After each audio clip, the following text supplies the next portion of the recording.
ഇപ്പോൾ സിനിമ കണ്ട് ഇറങ്ങിയിട്ടേ ഉള്ളൂ. ഒന്നും പറയണ്ട, ഈ ക്രിസ്മസ് ന്യൂ ഇയർ ആയി കഴിഞ്ഞാൽ പിന്നെ ആലപ്പുഴ ടൗണിലേക്ക് ഇറങ്ങാൻ പറ്റില്ല, അതുപോലെ തിരക്കാണ്.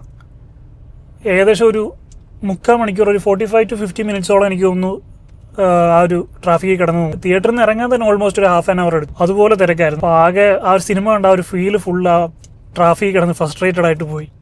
But still I can review. നമ്മൾ തേഴ്സ്ഡേ ഋഷഭ കണ്ടിട്ട് പിന്നെ അത് കഴിഞ്ഞിട്ട് ഉച്ച കഴിഞ്ഞിട്ട് പോയി സർവ്വമായ കാണാമെന്നായിരുന്നു വിചാരിച്ചിരുന്നത്. ഫസ്റ്റ് ഓഫ് ഓൾ ഞാൻ ആദ്യത്തെ ഷോയ്ക്ക് സർവ്വമായ കാണാനാണ് ഉദ്ദേശിച്ചത്. പക്ഷേ എന്തോ ഇവർ ഋഷഭയായിരിക്കും കൂടുതൽ കളക്ഷൻ കിട്ടുന്നത്, അല്ലെങ്കിൽ നല്ല സിനിമയെന്ന് വിചാരിച്ച് ഇവർ morning show full Rishabha fill ചെയ്തു. അത് പാൻ സിനിമാസിലെ 3 തിയേറ്ററിലും ഋഷഭയും പിന്നെ ബബ്ബയും വേറെ ഏതൊരു പടവും കൂടെയൊക്കെ ആയിരുന്നു. അത് കഴിഞ്ഞ് ഉച്ച കഴിഞ്ഞിട്ടാണ് ഈ ഒരു ഫസ്റ്റ് ഷോ സർവ്വമായിക്ക് വെച്ചത്. അപ്പോൾ ഉച്ച കഴിഞ്ഞ് എനിക്ക് വേറെ പരിപാടിയുള്ളൂ, എനിക്ക് പോകാൻ പറ്റിയില്ല. പിന്നെ വെള്ളിയാഴ്ച ആയപ്പോൾ വേറെ കുറേ കാര്യങ്ങൾ വന്നു. പിന്നെ ഇന്നാണ്, ശനിയാഴ്ചയാണ് എനിക്ക് സിനിമയ്ക്ക് പോകാൻ പറ്റിയത്. ഇപ്പോൾ സിനിമ ഇറങ്ങിയിട്ടേ ഉള്ളൂ. ട്രാഫിക്കിൽ നിന്നൊക്കെ ഒരുവിധം വിട്ട് ഇപ്പോൾ വീട്ടിലോട്ട് പോയിക്കൊണ്ടിരിക്കുകയാണ്. ഈ സിനിമയെക്കുറിച്ച് പറയുമ്പോൾ നല്ലൊരു മെലഡി കേട്ടാൽ നമുക്ക് എന്ത് ഫീൽ ആവുണ്ടാകുന്നത്. ഇപ്പോൾ വിദ്യാസാഗറിൻ്റെയൊക്കെ നല്ലൊരു മെലഡി കേട്ട് കഴിയുമ്പോൾ നമുക്ക് നല്ലൊരു കാം ഫീലിംഗ് ഉണ്ടാവും. അത് തന്നെയാണ് ഈ സിനിമ കണ്ടിറങ്ങി കഴിയുമ്പോഴുള്ള ഫീൽ എന്ന് പറയുന്നത്. ഇതിൻ്റെ റൈറ്റർ, ഡയറക്ഷൻ എല്ലാം നമ്മുടെ സത്യനന്ദിക്കാടിൻ്റെ മകനായിട്ടുള്ള അഖിൽ സത്യനാണ്. ബ്യൂട്ടിഫുൾ ആയിട്ട് എടുത്തു വെച്ചിട്ടുണ്ട്, ബ്യൂട്ടിഫുൾ ആയിട്ട്. പിന്നെ കുറേ നാളുകൊണ്ട് ഞാൻ ആഗ്രഹിച്ച, ഞാനെന്നല്ല ഒഴിവപ്പെട്ട എല്ലാ മലയാളികളും ആഗ്രഹിക്കുന്ന ഒരു കാര്യമായിരിക്കും നിവിൻ പോളിയുടെ നല്ലൊരു കംബാക്ക് എന്ന് പറയുന്നത്. കാരണം നമ്മളൊക്കെ ഒരുപാട് ആ പുള്ളിയെ മിസ് ചെയ്യുന്നുണ്ട്. അല്ലെങ്കിൽ പുള്ളി പണ്ട് ചെയ്തുകൊണ്ടിരുന്ന ആ ഒരു വൈബിലുള്ള സിനിമകളൊന്നും ഇല്ലാത്തപ്പോഴാണ് പുള്ളിയൊക്കെ എത്രത്തോളം ഇമ്പോർട്ടൻ്റ് ആണെന്ന് നമുക്ക് മനസ്സിലായത്. അതിനിടയ്ക്ക് ഗസ്റ്റ് റോൾ വന്നത് പോലും നമ്മൾ അത്രത്തോളം ആഘോഷിച്ചു. ഇതൊരു ഹൊറർ സ്റ്റോറിയാണ് അല്ലെങ്കിൽ ഒരു സൂപ്പർ നാച്ചുറൽ കഥയാണെന്നൊക്കെ ഇതിനോടകം പലരും അറിയുകയാണ്. പക്ഷേ ഇത് ഹൊറർ അല്ല, സൂപ്പർ നാച്ചുറൽ ആണ്. ഹൊറർ എന്ന് നമുക്ക് ഒരിക്കലും പറയാൻ സാധിക്കില്ല. അപ്പോൾ അതിനെപ്പറ്റി ഞാൻ കൂടുതൽ പറയുന്നില്ല. അതിനെപ്പറ്റി കൂടുതൽ പറഞ്ഞു കഴിഞ്ഞാൽ സർപ്രൈസ് ഒക്കെ പോകും. സോ നിങ്ങൾ എന്തായാലും തിയേറ്ററിൽ പോയി സിനിമ കാണുക. മെയിൻ ക്യാരക്ടേഴ്സിനെ പറ്റി പറയുമ്പോൾ obviously the captain of the ship Nivin Pauly. അതിനോടൊപ്പം തന്നെ പറയേണ്ട ഒരു പേരാണ് ഇതിനകത്തെ ഹീറോയിൻ റിയ ഷിബു. ബ്യൂട്ടിഫുള്ളായിട്ട് ആ ഒരു ക്യാരക്ടർ, ഈ സിനിമയിലെ ഡെലുലു എന്ന് പറയുന്ന ആ ഒരു ക്യാരക്ടർ, റിയൽ നെയിം ഞാൻ പറയുന്നില്ല, ആ സിനിമയുടെ അവസാനം നിങ്ങൾ അറിയുന്നൊരു സസ്പെൻസാണ്. ഡെലുലു എന്ന് പറയുന്ന ആ ഒരു ക്യാരക്ടർ ചെയ്തിരിക്കുന്ന ആ പെൺകുട്ടി കൊടുത്ത റോള് നല്ല ഗംഭീരമായിട്ട് ചെയ്തിട്ടുണ്ട്. ഒട്ടും കൂടുതലും അല്ല, ഒട്ടും കുറവുമല്ല, കറക്റ്റ് മീറ്റർ പിടിച്ച് ചെയ്തിട്ടുണ്ട്. നമ്മളെന്തായാലും വീട്ടിലെത്തി, ബാക്കി അകത്ത് കയറിയിട്ട് ഞാൻ റിവ്യൂ പറയാം.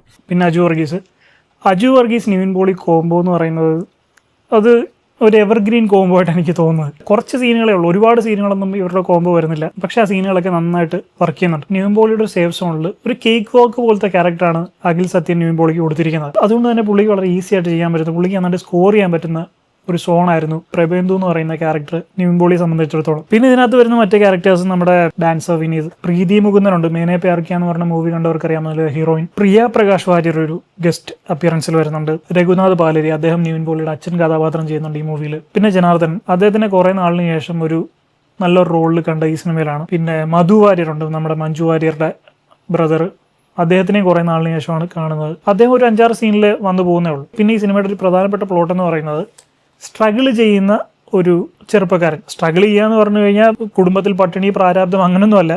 നല്ല റിച്ചായിട്ടുള്ള ഒരു ബ്രാഹ്മണ കുടുംബത്തിലെ, ഒരു പൂജാരി കുടുംബത്തിലെ ഇളയ മകനാണ് നിവിൻ പോളി. പക്ഷേ അദ്ദേഹത്തിൻ്റെ സ്വപ്നങ്ങൾ, അദ്ദേഹത്തിൻ്റെ ആഗ്രഹങ്ങൾ എന്ന് പറയുന്ന ഒരു ഗിറ്റാറിസ്റ്റ് ആകുക, അങ്ങനെയൊക്കെയാണ് അദ്ദേഹത്തിൻ്റെ ലക്ഷ്യങ്ങൾ. അതുകൊണ്ട് തന്നെ ഈ കുടുംബത്തിലെ അച്ഛനും ചേട്ടനും പൂജാരികളാവുമ്പോഴും നിവിൻ പോളി അതിനോട് താല്പര്യമില്ലാതെ തൻ്റെ സ്വപ്നങ്ങൾക്ക് വേണ്ടി ഇറങ്ങിത്തിരിക്കുകയാണ്. അപ്പം അങ്ങനെ ഇറങ്ങിത്തിരിക്കേണ്ടി വരുന്ന ചെറുപ്പക്കാരൻ ഫേസ് ചെയ്യേണ്ടി വരുന്ന കുറേ കാര്യങ്ങൾ, അച്ഛനും ചേട്ടനും ഒക്കെ നല്ല ലക്ഷറി ആയിട്ട് അപ്പുറത്തെ സൈഡിൽ ജീവിക്കുമ്പോഴും ഇവിടെ ഇദ്ദേഹം ഒരു 100 രൂപയ്ക്ക് 200 രൂപയ്ക്ക് വേണ്ടി അച്ഛനടുത്ത് പോയി ചോദിക്കുന്ന ഒരു സീനൊക്കെ ഉണ്ട്. അതൊക്കെ വളരെ ഒരു ചെറുപ്പക്കാരൻ്റെ നിസ്സഹായ അവസ്ഥ കാണിക്കുന്നുണ്ട്. പിന്നെ ചെറിയ ട്രൂപ്പുകളുടെ കൂടെയൊക്കെ ഗിറ്റാർ വായിക്കാനൊക്കെ പോയിട്ട് കിട്ടുന്ന പൈസ കൊണ്ടാണ് ഇദ്ദേഹം ജീവിച്ചു വരുന്നത്. വലിയൊരു ഗിറ്റാറിസ്റ്റ് ആകുക എന്നുള്ളതാണ് ഇദ്ദേഹത്തിൻ്റെ അൾട്ടിമേറ്റ് എയിം. അപ്പോൾ അതാണ് കഥയുടെ മെയിൻ പ്ലോട്ട്. ഇദ്ദേഹം ഒരു നിരീശ്വരവാദി കൂടിയാണ്. അപ്പം അങ്ങനെ പോകുന്ന ഇദ്ദേഹത്തിന് വീണ്ടും ഒരു ദിവസം പൂജയിലേക്കും കാര്യങ്ങളിലേക്കൊക്കെ മടങ്ങി വരേണ്ട അവസ്ഥ വരുന്നു. അവിടെയാണ് കഥ ആരംഭിക്കുന്നത്. പിന്നീട് അങ്ങോട്ട് സിനിമ ഇങ്ങനെ ഇൻട്രസ്റ്റിംഗ് ആയി വരിക. ഒരു സെക്കൻഡ് പോലും ബോറടി നമുക്ക് ഇതിനകത്ത് ഫീൽ ചെയ്യുന്നില്ല. നല്ല രസമായിട്ട് ഇങ്ങനെ ഒരു ഫ്ലോയിൽ, ഞാൻ പറഞ്ഞില്ല, ഒരു മെലഡി കേൾക്കുന്ന ഒരു ഫ്ലോയിൽ നമുക്ക് ഇങ്ങനെ കണ്ടിരിക്കാൻ പറ്റിയ ഒരു മൂവിയായിട്ടാണ് എനിക്ക് പേഴ്സണലി ഫീൽ ചെയ്തത്. അപ്പോൾ ഇതിനെപ്പറ്റി എവിടെയും ഞാനൊരു നെഗറ്റീവ് റിവ്യൂ കണ്ടിട്ടില്ല.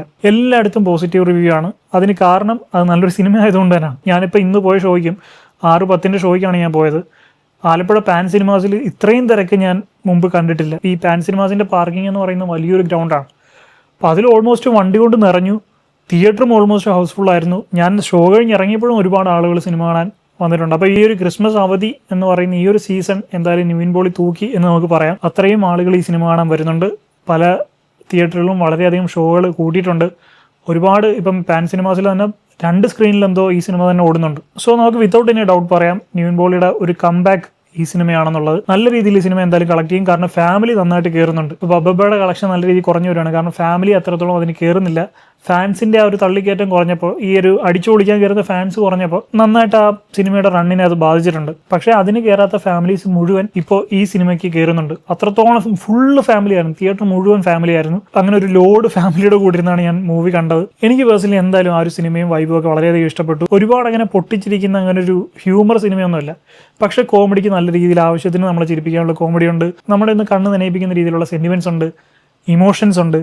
ഇമോഷണലി നല്ല രീതിയിൽ സിനിമ കണക്ട് ചെയ്യുന്നുണ്ടെന്നുള്ളതാണ് ഇതിൻ്റെ ഏറ്റവും വലിയൊരു പ്രത്യേകത എന്ന് പറയുന്നത്. നല്ല രീതിയിൽ നമ്മളെ ഇമോഷണലി കണക്ട് ചെയ്യാൻ ഈ സിനിമയ്ക്ക് സാധിക്കുന്നുണ്ട്. അതുപോലെ സ്ട്രഗിൾ ചെയ്യുന്ന ഒരു ചെറുപ്പക്കാരൻ്റെ നിസ്സഹായ അവസ്ഥയൊക്കെ വ്യക്തമായിട്ട് ഇതിനകത്ത് കാണിക്കുന്നുണ്ട്. ഒരു ശ്ലോകം ജനാർദ്ദനൻ നിവിൻ പോളിയെ കൊണ്ട് ചൊല്ലിക്കും, എന്നിട്ട് എന്താ അതിൻ്റെ അർത്ഥം എന്ന് പറയും. അപ്പോൾ പറയും, നിവിൻ പോളി തന്നെ പറയും, നമ്മുടെ ഏറ്റവും മോശം സമയത്ത് പോലും നമ്മുടെ ബുദ്ധി നശിക്കുന്നില്ലെന്ന് പറയും.